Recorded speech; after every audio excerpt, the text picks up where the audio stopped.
السلام عليكم ورحمة الله وبركاته. مقعيقوا سيدان فيصل waxaan ahay hormuudka Department of Social Work ee jaamacadda Admas.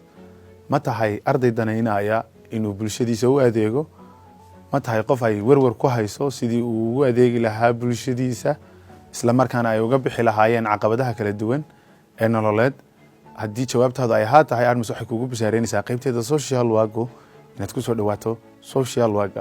social work waa aqoon iyo xirfad loogu talagalay in ardayga loogu tababaro sidii uu ugu adeegi lahaa bulshadiisa isagoo u adeegaya qaybaheeda kala duwan. ardaygu wuxuu ku baran doonaa social work sida loola shaqeeyo shakhsiyaadka, kooxaha kala duwan, communitieska iyo bulshada dhammaanteed loona xalin lahaa problemska iyo dhibaatooyinka kala duwan ee ku gadaaman. ardaygu intuu ku guda jiro waxbarashadiisa jaamacadda Admas waxay u diyaarisay inuu qaato aqoonta qaybteeda theory-ga ah isla markaana qaybteeda practical-ka ahna waa ula diyaar. ardaygu sanadka labaad markuu gaaro waxa fursad loo siin doonaa in communitieska lagu celiyo, communitieska uu la soo shaqeeyo, problemski ka dhex jirana uu ku dadaalo sidii uu wax uga qaban lahaa.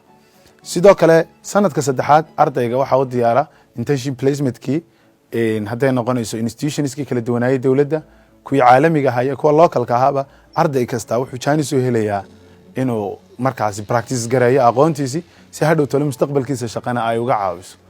social work ardaygu wuxuu ka shaqeyn doonaa mustaqbalka areooyin kala duwan oo ay ka mid tahay mental health institutionska kala duwan, oo ay ka mid tahay iskuulada, ka mid tahay qoysaska iyo inuu la shaqeeyo caruurta, dadyowga waaweyn, communitieska qaybaheeda kala duwan iyo dhammaan mashaariicaha kala duwan ee bulshada loogu adeegayo.